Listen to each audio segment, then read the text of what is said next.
Бадалова София. Школа номер 6. 4 Б класс. Габдулла Тукай.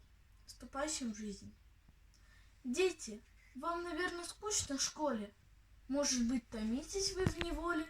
Сам ребенком я скучал бывало. Мысль моя свободу призывала. Вырос я, мечты сбылись, гляди-ка, вот я взрослый, сам себе владыка. Выйду в пути без конца, без края, легкой жизнью весело играя. Буду я шутить, шалить, смеяться.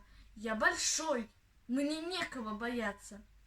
Так, решив, я в жизнь вступил с надеждой. Оказался я, увы, невеждой. Нет свободы на моей дороге. Счастья нет, ходить устали ноги. Долго брел я в поисках веселья. Лишь теперь увидел в жизни цель я. Жизни цель — упорный труд высокий. Лень, безделье — худшие пороки. Перед народом долг свой исполняя, сей добро, вот жизни цель святая.